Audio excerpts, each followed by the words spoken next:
Hello, everyone. Thank you so much for joining us for this session of our summer Google Grow with Google workshop series. Today we have Lindsay Sims going over Google Ads. We'll give it a few more minutes just as people pop in here, and then Lindsay, whenever you feel comfortable, go ahead and start. If you want to share your screen now, get that going. We can go ahead and start whenever you're ready. Okay, sounds good. Well, hello, everyone. I'm so grateful that y'all are here spending some time with me today while we chat about Google Ads. I know how important they are to all of us. And I think that one of the biggest barriers to entry with Google Ads is the kind of standard knowledge-based thing where people don't know what they don't know. So I am here to flatten the knowledge curve and to kind of do some show and tell and show you what's going on inside of the platform and to talk through some of the things that I think people don't really realize that are available to them when it comes to doing Google Ads. So that's what we're going to talk about today. I want everyone, before we even get started, in the chat, if you could give me your name, where you are in the universe, and what your business is so that I can use real examples. I am a big chat user. I have a second screen here. So you see me looking over there, I'm looking at y'all. I'm a big chat user. I love it for like helping me to make sure that I'm showing you what you need to know, but also to kind of get an idea of what kind of examples I should be using, what kind of industries you all are in, what kind of businesses you either are running or doing marketing for. So if you can go ahead and put that information in the chat, you can share it with everyone or you can share it with me. I personally love the idea of sharing it with everyone so that it becomes a point of connection and a potential opportunity for networking. So let's use that chat effectively today to get as much information as possible shared between each other. Thank you so much. Yay! We got some fellow community college pros out there. I am also a community college, let's say faculty. That's the easiest way to use the word. So I am the lead faculty at the 10,000 Small Businesses program for Goldman Sachs at my local community college. So y'all have like 15 jobs. So we're not going to talk about all that. But the job that I'm here for today is actually my position as the Grow with Google Digital Coach for Ohio. I have been kind of tapped with the job of helping more people to learn how to use the tools that Google has to offer. There are so many that are free and available for anyone to use at any point, and I want you all to learn how to use them effectively. And with advertising, obviously it is not free, but one of my favorite things about Google Ads is that Google will not take your money, meaning that if you are running poor ads, you'll never get charged anything. But if you're running poor ads, you'll also never make any money. So let's fix both of those problems, okay? So that's what we're here for today. And I do have a follow-along guide for y'all. Let me grab the link. If you want to, it's completely free. I just dropped it into the chat. And good, we have people from Detroit and New York and Cincinnati and Orlando. I love it. Keep it coming. Tell me who you are, where you're from in the chat. But that little follow along guide has basically every resources in the PowerPoint slide deck that the Google slide deck that I'm going through today. You can download it. Again, it's completely free. I'm not going to run through every slide in the deck. So if you want to know what the information is, go ahead and download that. So let's jump right into it. So first of all, Kentucky, Argentina. Okay, now y'all are just playing with me. So this is great. So today we're going to talk about Google Ads. We're going to talk about the kind of friendlier version of Google Ads, and I'll show you what I mean by that in a second. We'll talk about how to improve your ads and then how to measure success of your ads. So let's talk about it. I think that the data on this slide is from, pre-2020. 49% of shoppers surveyed said that they use Google to discover new products, and 59% say that they do research for purchases, whether they are in person or online. I think that COVID has kind of changed us in a very significant way. And the data that I've seen coming out of Google from the post-COVID world is that it's more like 80% of people are using Google searches for shopping information proactively. Now, why? Why would that be the case? Like, I mean, what on earth, why are people increasing the amount of searches that they're doing so significantly around shopping? I won't make you answer that question. The answer is very simple. It is because there's a lot of information, let's say misinformation, disinformation, and changing information that is happening on a regular basis. And a lot of us have uncertainty, right? So, and it's the kind of dumb uncertainty that you don't want to have around shopping. Like, I don't know if that store is open anymore that I used to love and go to on a regular basis pre-COVID. I don't know if those people are selling those products anymore. And so a lot of times things that we felt were super reliable before, we're literally Googling those things that we didn't even think about pre-COVID because the landscape around shopping for things has changed. I don't know about y'all.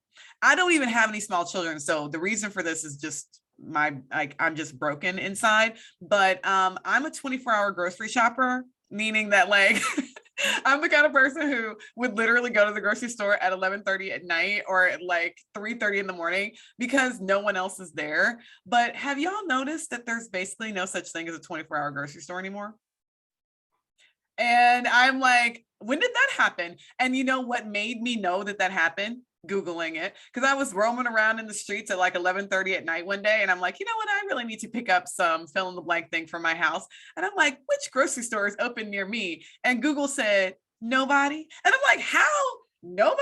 I'm willing to drive. I'm already in my car. Like, this is what is happening now, is that we have so much uncertainty that we are Googling things that we really feel like we already know the answer to. And when I say we, I mean all of our customers, right? So all the people that you guys are saying that you interface with, they're all doing that too. They're Googling things that they thought they knew the answers to. And what our job is to figure out how to get in front of them at the time that they're Googling the thing that we offer that they're not sure about anymore.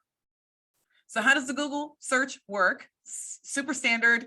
Someone wants to know something, they type it into Google, and then in the microseconds that it takes for Google to load up that answer, there's a little bidding war that happens. And then the search results show an answer to something.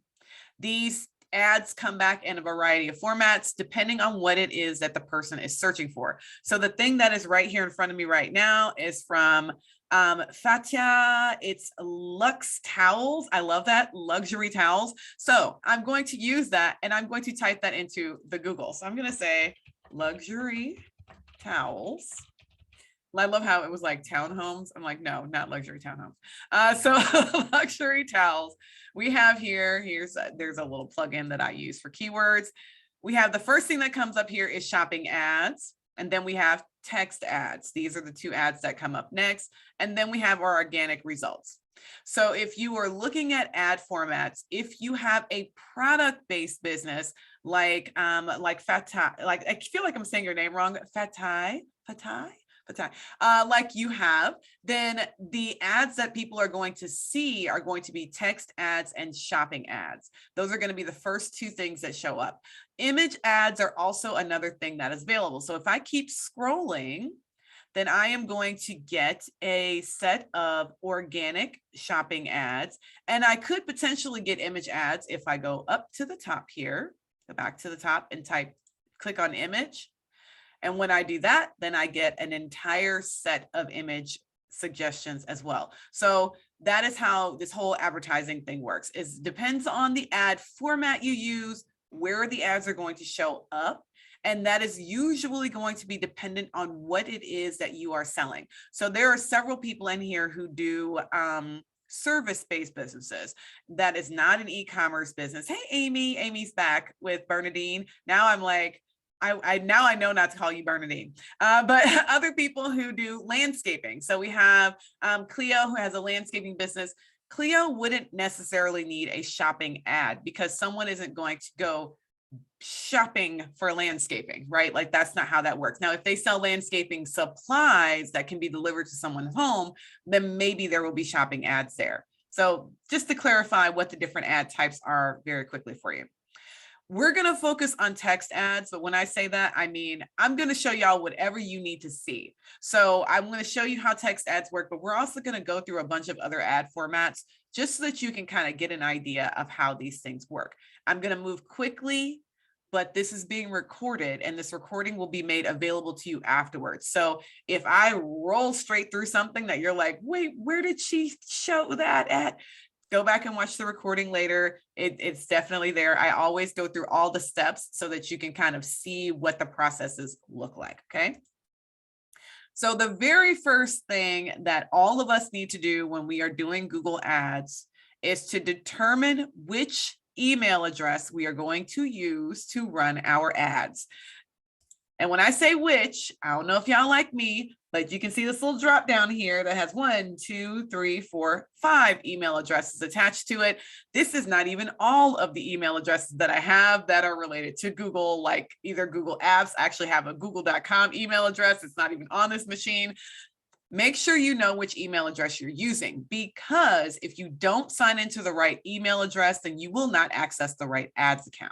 So if I type in ads.google.com, the first thing that's going to come up is the opportunity for me to sign in. So this is, again, the reason why I want you to think through which account you're using. It's not because it quote unquote matters. What matters is that you know which account it is. And if you have Google Analytics set up on your website, if you have an e-commerce site, or if you're landscaping business, whatever it is you do, if you have Google Analytics set up, you want to use the same email address that is connected to your Google Analytics, because your analytics and your ads should have a conversation with each other, but that can only happen if you're using the same email address for both. If you're not using the same email address for both of those accounts, for your ad account and your analytics account, they're not going to talk to each other. They're not going to have a conversation, which means that you won't get all the data that you can get. Google loves data. Please give them the ability for that data for you to talk to each other so that you can make sure you're getting all the information you can get. Now, when I go to sign in, it automatically signs me in under my PRM email address. I can, very fortunately, it also knows I'm signed into this machine under 4 different email addresses. So it's giving me the opportunity to switch accounts. Now, if I switch accounts, it says, which account do you want to use? I'm going to use my Grow with Google email address so that I can show you smart campaigns. This here is one of the best things that Google has done for us as small business owners, if you are a small business owner. And what it does is that it cuts down on the amount of time it takes for you to get a campaign started, while not limiting what you can do. There's still a lot of options here, but it makes it so that you can be up and running with a campaign very, very quickly.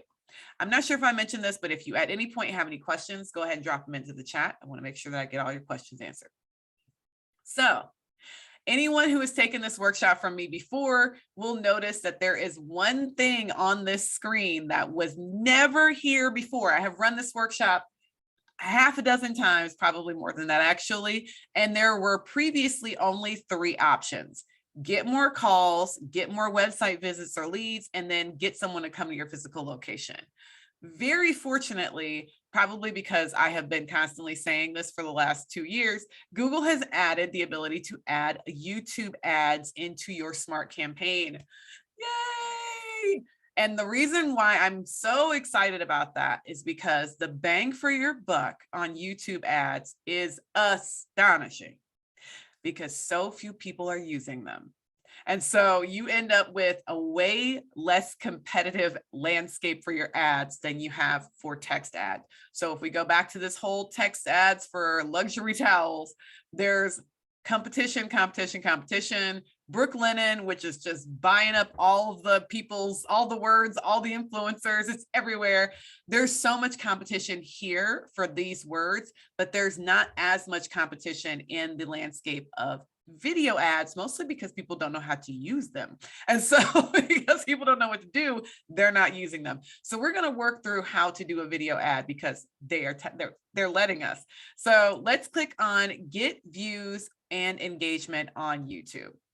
And if you click next, it's then going to help you figure out how to create your ad campaign.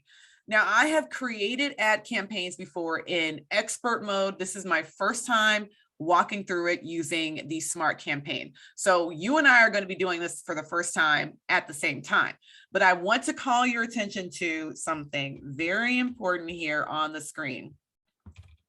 Y'all see this little thing here that says switch to expert mode. Okay, do you see where I say switch to expert mode? This is down at the bottom of my Let's Create Your Video Ads screen. If you've ever run ads for Google in a previous life, this whole thing that I'm showing you here probably looks completely weird. Like, what is she showing us?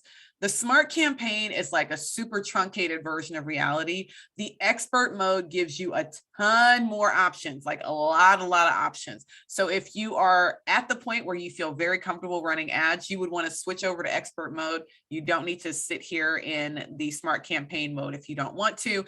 And once you've done this already, at least once, you can go right into expert mode if you want to at any point. You cannot switch back though. So if you go out of expert, if you go into expert mode because you're like, I know what I'm doing, and then you want to go back and do a Smart Campaign, you can't. So don't switch over to expert mode until you are sure that you're ready to make that switch, because I have not seen, if there is a way, I don't know what it is. I have not seen a way for you to switch back from expert mode to Smart Campaign. So what would we as small business owners and people who do marketing want? We would want to drive video views and drive website traffic. If you are developing an influencer situation for yourself, you might want to drive video views and engagement for your channel. So if that's something you're interested in, then you would want to do that. If you are working for a company, like I have run video campaigns for a large organization, a large national organization that was selling an agricultural product. And when we did that, then I was driving engagement to their channel. So it depends on what your goal is, whether you're going to drive traffic to a website or whether you're going to drive engagement to a channel. Now, this is the part that I don't think people understand about YouTube ads. So I'm going to ask the question. I want y'all to answer for me in the chat. How many of you currently have a YouTube channel that you are active on, meaning that you post videos once a month minimum? So go ahead in the chat, say, yes, me, I do something, let me know. No, okay, you got yeses and no, just one yes so far. A lot of no's. Okay, no, okay. So most of you are probably like, why would I have a YouTube ad? Like, how does that make sense?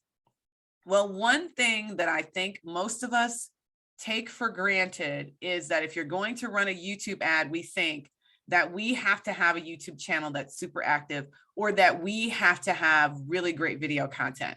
But that is not the case. It's actually not true at all, because what it says here is, give me a video that I want to promote. I'm going to tell y'all a huge secret. The video you promote doesn't have to be yours. I'll explain why in a second. So let's go with that luxury towel thing that we talked about a second ago. So I'm going to type in youtube.com, and I want to know from y'all, if I was trying to sell some luxury towels, what is a YouTuber out there who has a lifestyle that fits with like luxury or something along the line?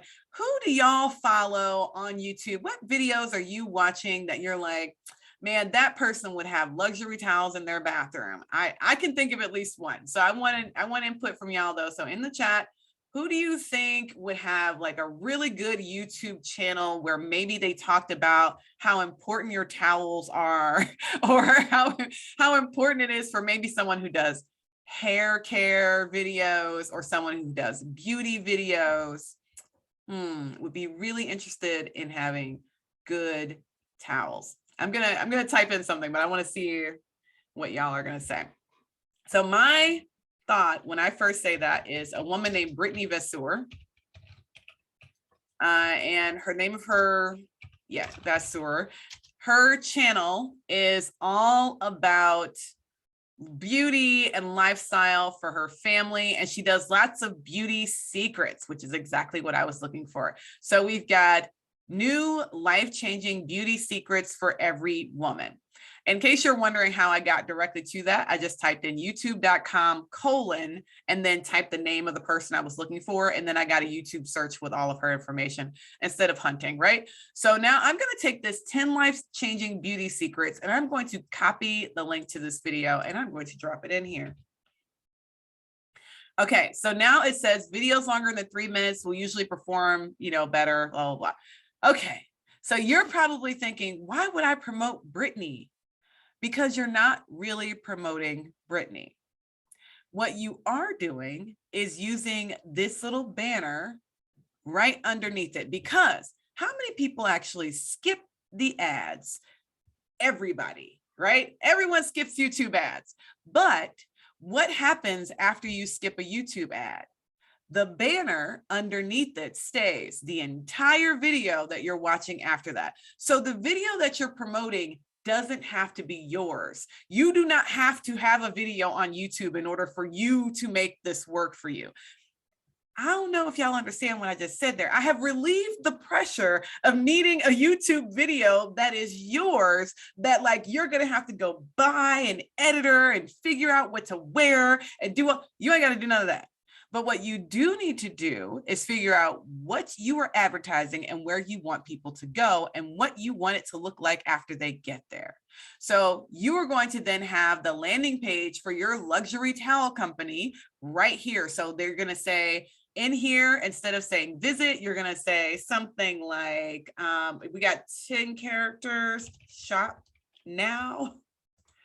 And your headline is going to say, beauty luxury towels, and then of something along those lines. So shop now, and then you drop in your landing page. Right now it just says landing page, but you would put the URL that you want your viewers to visit, and then from here I'm gonna have to give it a URL. So I'm gonna grab one from here. These look like crazy expensive towels. What are these? Like $250 towels. So I'm gonna grab the link here so that I have a link to give it. And there we go. So that we can run the ad all the way through. So now we have our towels, and then I'm gonna hit next. Now we get to customize everything else about this. We get to determine who our audience is. We get to determine where we're sending people, what the headline is, what the banner says. We even get to change what that little logo on it says. This is the biggest cheat code in the industry. And just in case you think that I'm crazy, the reason why I know this cheat code is because large companies use it all the time. This is actually a strategy that I learned from watching video. I watch YouTube all the time, and I've watched several large companies do this very effectively. They take a video that has content that supports what it is they're trying to sell, and they simply promote that video with a banner underneath it selling their product. It's amazing because it cuts down on the time it takes for you to actually run a YouTube ad. So instead of you having to labor under the impression that someone is going to watch your ad, which no one is going to do, instead of doing that, cut out the middleman, make someone else's video the ad itself, and then use that banner as the prime content, because it actually is. It's the only thing that matters, is that banner that stays there after the ad has already run. That's the only thing that matters. Amazing. So now you get to choose your audience, you get to choose your language, you get to determine all of the other factors as it relates to your ad. You get to determine what the age restrictions are on the people you want to see it. I mostly want people who are female. I mostly want people who are over 35. I mostly want people who are parents. Whatever the thing is, you can determine what that looks like. And as you can see here, you see the average cost per view is 0.02 cents, which means that when you're running that ad, you're going to be getting eyeball after eyeball after eyeball for pennies.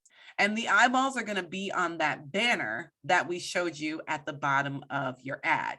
You get to have your interests selected for as close as you want. So if you only want people who are home decor enthusiasts or people who are shopping for luxury items, if you only want people who have luxury food and dining that they're doing, like whatever the thing is that you are trying to accomplish, you can select that audience down to a man / woman.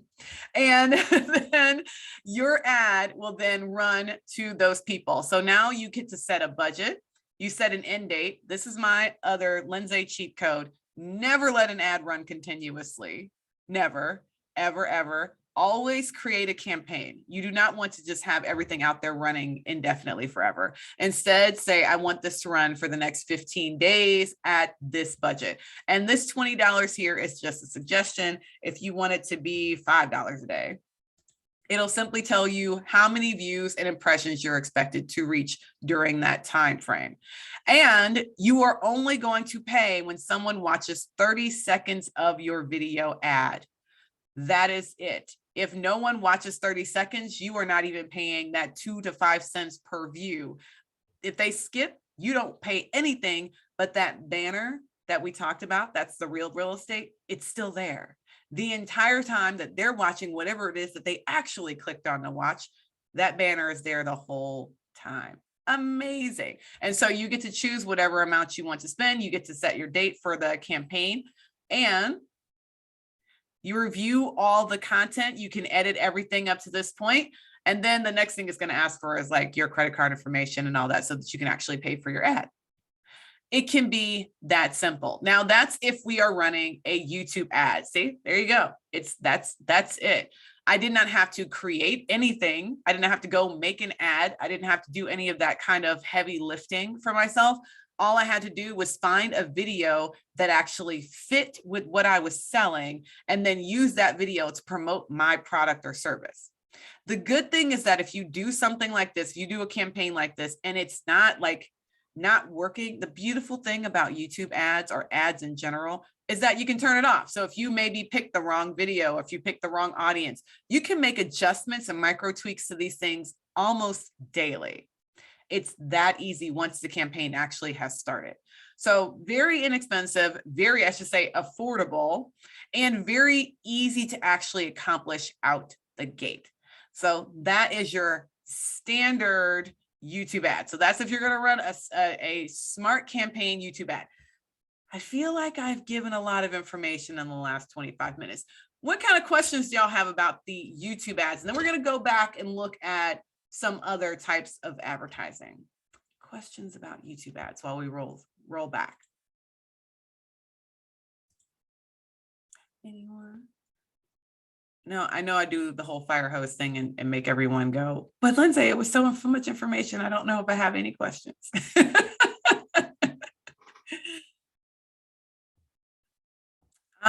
Would I select the ad to be the video I selected? So the ad is whatever video you determine. So if I determine to use that ad from that video from Brittany, that's my ad. If I want to create content, that is my ad. Like if you feel like you need to create an ad about your luxury towels and you want to hire people out to do that, go ahead. That is more power to you, but people will skip your ad. So, I mean, as someone who's run video ads for lots of money for lots of people, the power in a video ad isn't the actual video itself. Very few people are going to watch your video. The thing that you need to be laboring under is that banner. Like the banner that comes with the ad is actually where all the real estate is. So there you go. And you only pay, yes, Juliana, you only pay if someone watches the video. So you can get that impression the entire time someone is watching the video that they actually wanted to watch. You get that impression regardless, period, for how, whether they watch your video or skip it within the first 5 seconds. It's amazing. Very, very useful. And again, the little kind of, the part that makes it awesome is the fact that it doesn't matter what content you put there. So whether it's yours or someone else's, the likelihood they're going to watch the video is extremely low. So that's kind of not the point. If you wanted to run a search campaign, so there may be some of you out there who are doing something where you want to convey information. So this was a e-commerce play for luxury towels. But if you do have a landscaping company and you want to get out information about your landscaping company that is very specific, like you have a before and after, or you have created video content, there's a few of you who said that you have created content, you have content that you want people to see, there are other ways to get that information directly in front of people that are a little bit more useful even than running a video ad. Video ads are very, very useful for brand building and impression building. Extremely useful, very affordable. So if that's your play, you want to try to blanket the market, whatever the market is that you determine, you want to blanket that market with a bunch of eyeballs around your brand. Video ads are a fantastic way to do that because it doesn't matter like whether it's your video or not. In a way, it's just as long as that banner is there, people are going to see your content. Now, if you want to get your word out there via search, meaning you have a specific ask, a specific thing that you want people to find, let's talk about search campaigns. So we're going to go through the exact same thing that I talked about before, but instead you want to say, I want to get more website signups, more people visiting my website. And when you do that, you're going to walk through a little bit of a wizard for that as well. So I'm going to go back in to the ads. I went all the way out. I'm going to go back in and, well, I'm going to have to go back. I'll back out because otherwise it's going to stick me in this video ad campaign. So we're going to back all the way out. And once we back all the way out, we're going to choose a different objective. So right now I have chosen video ads, but you can go back out and choose, instead of a video ad, you can choose, let me see if it'll let me start again. There's no restart button. I want to go back. So if I don't want to do a video ad, new campaign. It doesn't like starting over. That's part of the reason why it's doing this. It's like, no, just do the ad you started. I want to start over. Okay. I have a cheat code. Whenever I run into a problem like that, I'm like, okay, I'll just switch ad accounts and it'll start me over from scratch. So don't do what I say. Only completely ignore me. Don't go about doing multiple campaigns with different, why isn't it letting me do this? With different ad accounts. There we go. Come on. Why is it doing that? Okay, let me switch.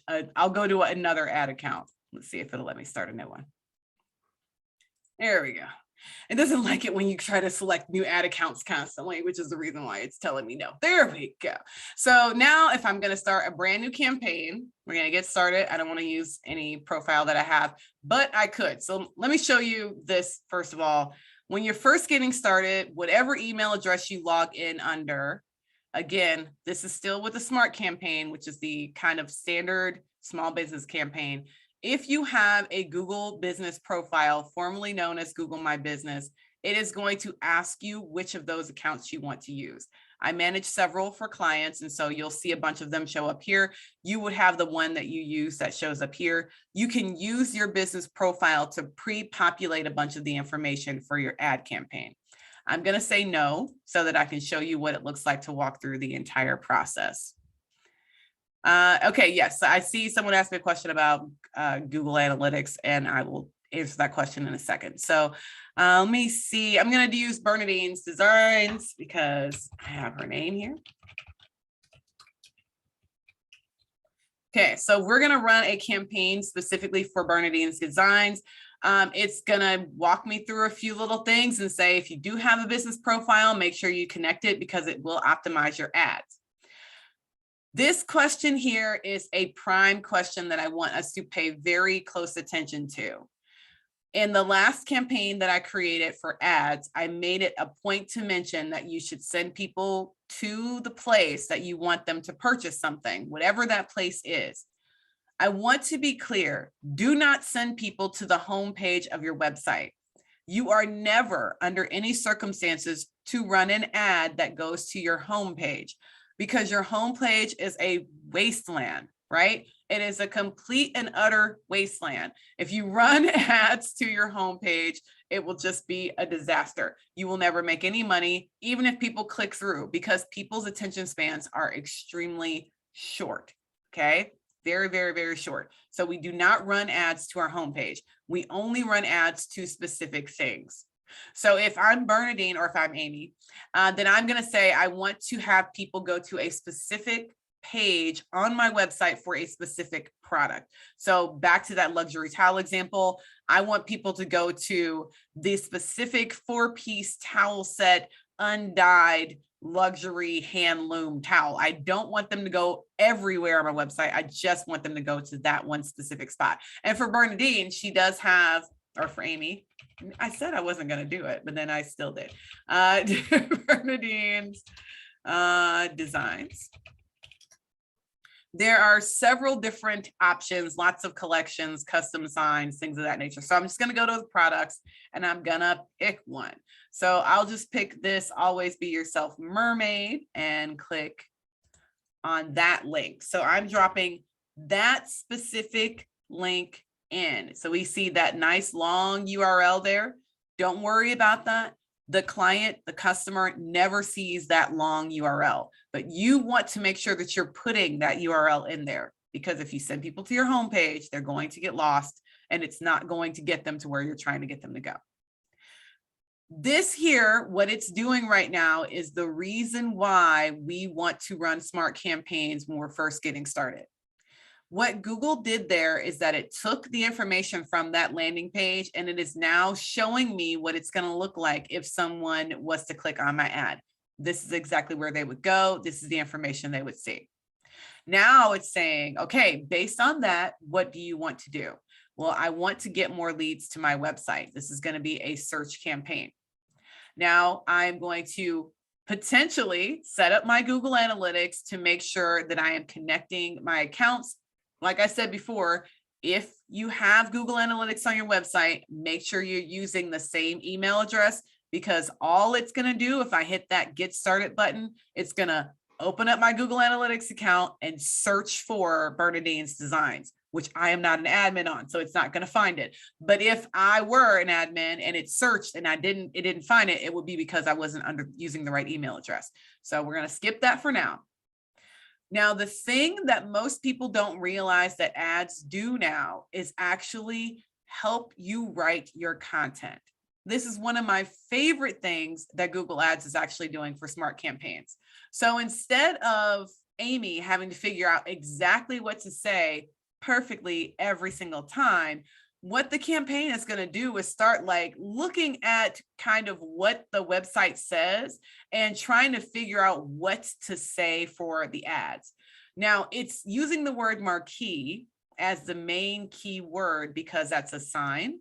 And it's saying, okay, you have the word marquee in here. Let's figure out how to use the word marquee in your design. Well, this is not a marquee. This is a standard sign. This is a canvas sign. So what we're going to have to do is give it some suggestions. So we have always be yourself unless you can be a mermaid. So let's look at how to add in headlines about mermaids. What is, mermaid is it handmade? I'm trying to think of what kind of sign is it? Lettering. No, since lettering colors, very uniquely made. I'm trying to think of some keywords that we can use here. Unique, lettered sign. And then we might want to use Bernadine's designs. You can add that in. We might want to put in be a mermaid. So like something along those lines. And then here it pulled the exact words. Always be yourself unless you can be a mermaid. And then it has that information directly in there. And then we would want to change out maybe that second line to say something like who the audience is for this ad. So I'm assuming that the audience for this is going to be young people or people who are aspiring mermaids. And so we want to say something about the audience themselves in here in this little description. Now, the only reason why it couldn't give us a bit better information is probably because this is a kid-oriented product, and the amazing results I get for non-kid-oriented products is kind of crazy. So when you do have something that is not a kid-oriented product, when you first put it in here, one of the things you're going to do is get a lot of suggestions for text. And the other reason why we're not getting a ton of suggestions is because there's not a lot of words on this page. So one of the things that Google Ads do really well when you're creating a search campaign is the more words on the page, the landing page that you give it, the more content, the more copy on that page, the more likely you are to get really good suggestions for what your ads headlines should be, your descriptions, and all that jazz. If you want people to call you. So again, going back to the example of the landscaping company, if you have a landscaping company, thank you, Amy, hand lettered.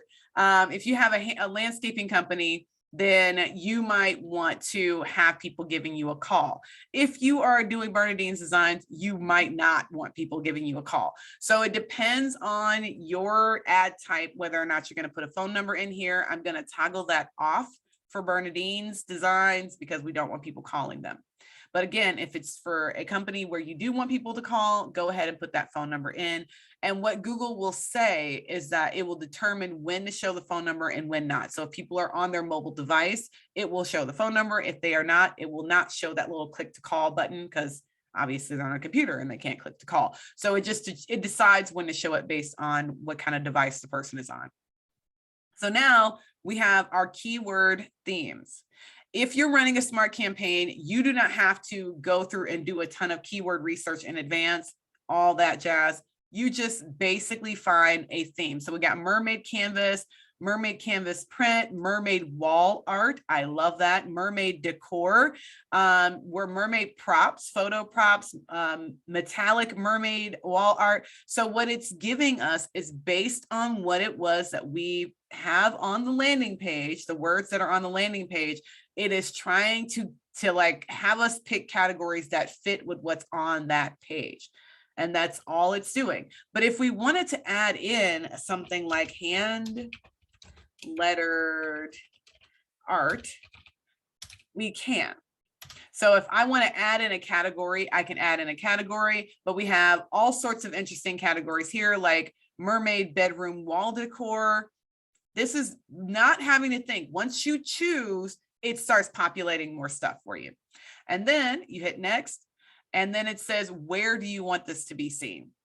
Now, I didn't say this when we were talking about the YouTube ads, but both YouTube ads, search ads, doesn't matter what kind of ad campaign you run, you are not going to run your ad campaign for the entire country, whatever country you're in. Some of you are not even in America, you're in Argentina. So it doesn't matter what country you're in, you are not running that campaign for the entire country. Choose a region. Why? Because you need data. And when you choose something as large as the United States, the information that you're going to get back from that is going to be not helpful. And so what I would rather you do is say, okay, I'm getting started. I want to run this campaign for Columbus, Ohio. Like I want to run this campaign for Northeast Ohio. And, you know, I want to run it for a specific region of people so that I can get some information about how well these keywords are working, so that I can get some information about this landing page if I need to change the wording on the landing page. If you run it for a region that's too big, you might get no information that's useful to you, versus if you run it for a region that's small enough for you to actually have like good data points, you're going to have a much better idea of what's working and what's not working. I hope that makes sense. Like, please don't be like everyone in the world or all of North America. I don't care what you're selling. No, not all of North America is your customers. Okay. And the same thing with like, not all women, not all people who are 30, like there's no such thing. We have to be very specific, and the more specific you can get, the better. So just think about what that means for your business and choose something more specific than the United States of America. Okay. So I'm going to let it choose 28-mile radius from me. And no, that's not my address, in case you were wondering. It like legitimately is not my address. I have no idea where they pulled that number from. Those words. I think it's kind of funny that it chose.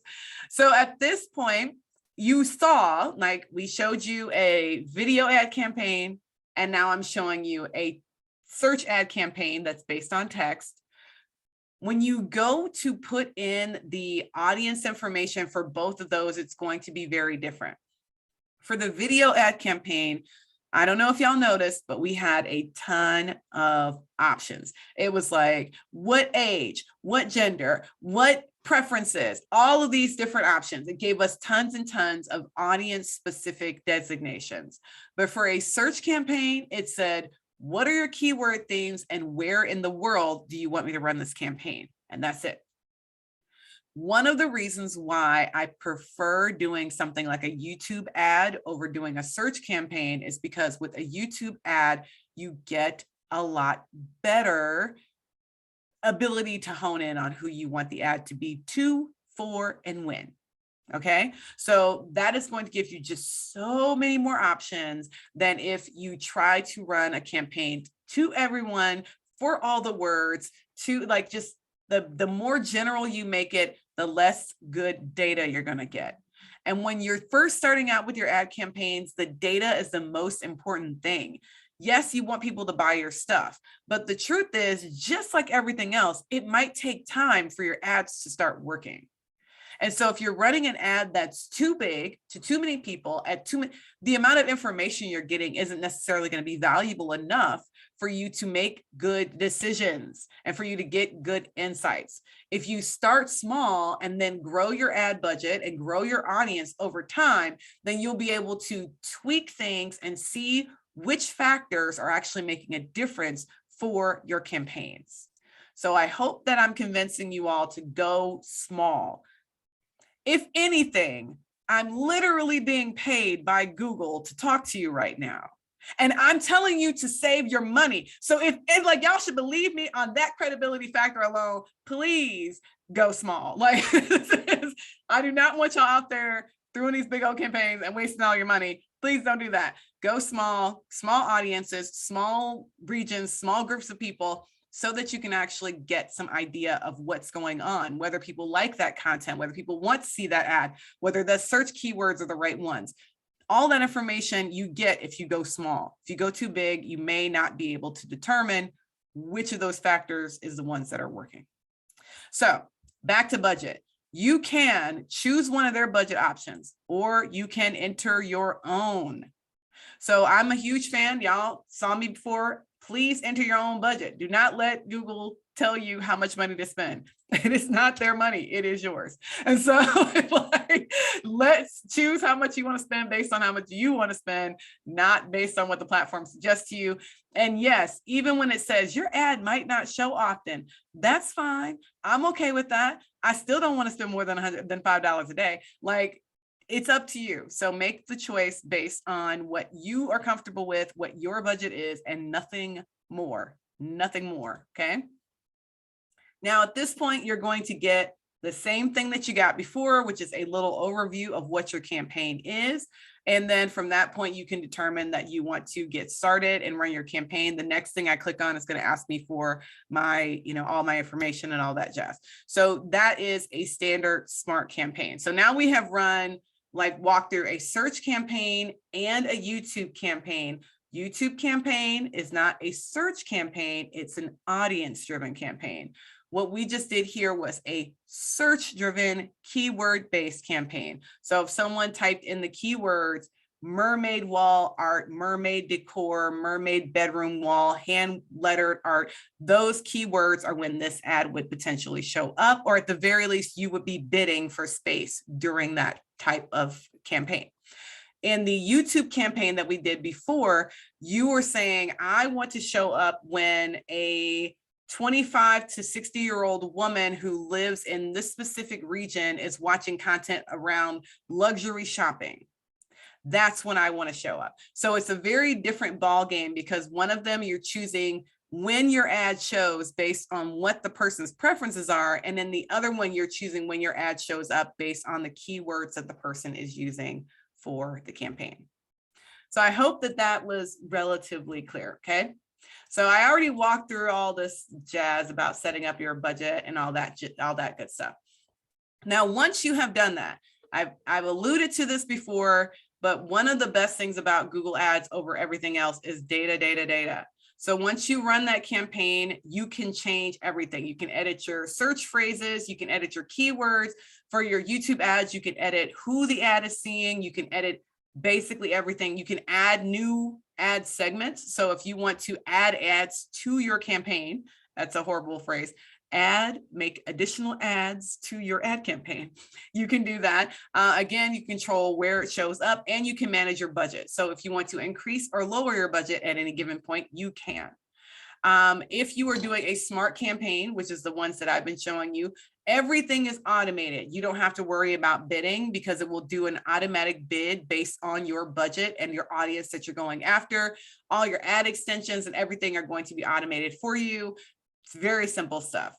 Once you go into the advanced campaign or the expert mode, that's when you start getting to manage literally everything. Everything from the bid itself and how much you're bidding, what extensions you're using, what keywords, all the way down to the specific keyword, not just the theme categories, all the things. And you can have as many landing pages essentially as you want per campaign.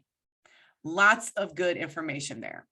Again, I showed you already how to transition into expert mode when you're ready. Please don't do that until you are ready. And if you do, then you're going to end up having to do like I did, which is go back and start a new campaign for your email address. So if you have to do that, then do that. Getting started is very simple. Once you are in expert mode, you have a lot of options though. So just to be warned, it can be a little overwhelming to do it that way. How do you improve your ads? This is all in that little downloadable thing that I gave you earlier. If you want to improve your ads, the best thing you can do is write them in advance. Choose your audience in advance. Determine as much as you can before you get started so that you don't have to worry about trying to figure these things out on the fly. Your ads process shouldn't take 10 minutes, even though it could only take 10 minutes for you to get started. You saw me run 2 ad campaigns and it's not even been an hour yet. I don't want y'all moving that fast. Take the time, write a good ad, figure out what it is you want to say, and then from there, use your data to help you improve your ads, okay? Whether it's a smart campaign or a standard campaign, use your data. Keyword matching, all of those things are things that you can get into over time. You don't have to learn how to do them from the beginning, from immediately. You just don't need to do that. If you do want to get started in that, you can use the keyword planner that is in the expert mode area. So once you are in expert mode, you have the access to the keyword planner. If you are an old school marketer who was like, the keyword planner used to just be a thing that Google gave everybody. It's not anymore. You have to actually be in expert mode in order to even see the keyword planner. And I'm kind of grateful for that because I have had to unbrainwash a whole lot of people around using 400 million keywords in every ad campaign.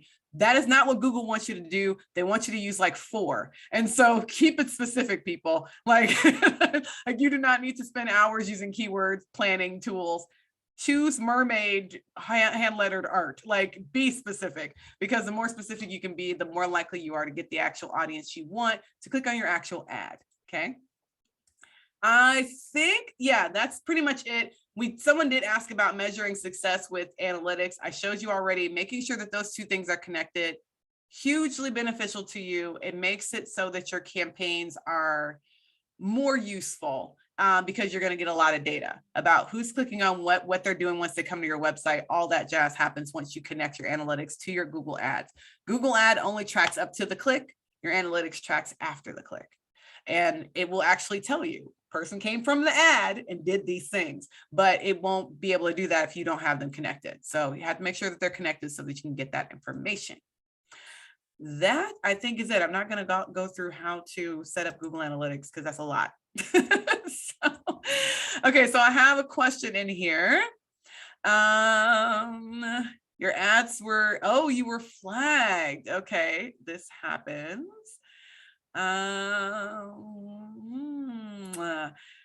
Okay, so if your ads are flagged, this does happen occasionally where you will end up running ads and then something will happen. Usually, the unfortunate thing that I've experienced is that if your ads are flagged, it's usually dishonest behavior, meaning that there's a competitor or someone who saw your ad and flagged it.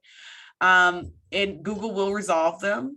It does just take time. So unfortunately, the only answer is to take time and go through it. And then my other answer to this would be for everyone, please run multiple types of ads and run multiple campaigns. So if you are running search ads and then a specific type of ad that you have gets flagged, okay, your search campaign might stop, but that your YouTube ads will keep going, or your other ad. Please don't rely on any one tool as your number one.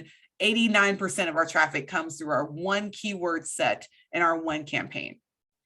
Don't do that, because the second you do, something will happen, and then that revenue source, that driver will go away. So I really want y'all to focus on diversification for your traffic, whatever it is, whether it's paid traffic or unpaid traffic. Diversify your traffic so that you're not, I hear horror stories from people who were like, oh my God, Instagram was my number one traffic driver, and then it wasn't. And now they're in the hole because they only had one lever that they could pull. You want to have as many of these levers as possible working for you at the same time. Other questions? Yes, run more campaigns, Elizabeth. And you can always spread your budget out. Please don't take that to mean, for anyone here, that doesn't mean that you need to multiply your budget by 4 campaigns. No, take that same budget and break it into 4. Like, don't spend more money, spend more time. That's my answer to all of this. No more money, spend more time. Yes, you can copy. You can literally, Carla, you can literally go in and copy a campaign. Once you have created a campaign, you can copy it and then change any of the levers on it. So if you copy the campaign, you can change what region it's going to. And I highly encourage you to do that. So if you have a good set of keywords and you want to maybe test another region, copy that campaign, change your region that it's going to, and move on. But you can do the same thing with the same region and different keywords. So you can copy a campaign, change the keywords, and do it that way. With a video ads, you can copy the campaign, change the banner, change the call to action or the headline. Like, you can make these little tweaks and then see which of them performs better. A/B testing, absolutely. Other questions? I just want to chime in and say thank you. I'm like already thinking of YouTube ads to start running.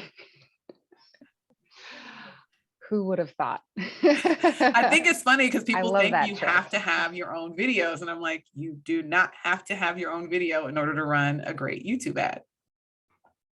That's awesome. We are about 3 minutes out. If anybody has any more questions, feel free to unmute yourself. Or like, especially if it's a long one, I know typing can sometimes be a task to get it all out and rushing. So I did share, we have a couple more workshops here with Lindsay in July. I did share the link in the chat for that if you want to see what's coming up. We have, let's see here, July 13th, we have Boost Your Business Growth with Building Brand, or Brand Building. And July 27th, we have Make Your Small Business More Accessible, and that's talking about accessibility in the web. And I believe we'll probably have a few more this summer, right, Lindsay? Yeah, I we love just that. have to figure out which ones we want. She has an amazing Rolodex of things that she can pull from. So we're excited to have you. Can I ask for one call to action before y'all head off? In the chat, I would love for y'all to tell me what your number one takeaway was, because I want to know what you got out of it. So if you're still here, go ahead and drop in the chat for me. What's your number one takeaway? What you gonna do now that you have this information that I have fire hosed at you for an hour? So,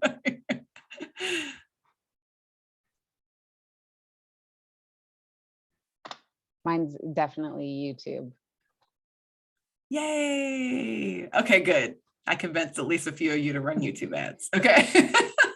Good.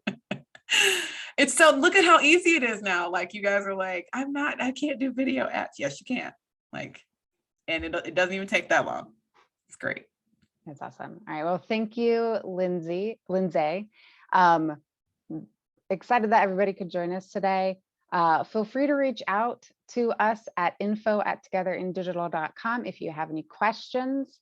And actually here, Lindsay, is it okay if I post your LinkedIn? Do you have a LinkedIn or somewhere we want to direct people to? Of course I have a LinkedIn. I am a reputable businesswoman. Sure.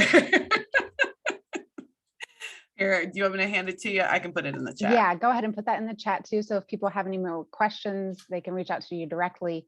Yeah. And you also do consulting as well, right? Yeah. Yeah.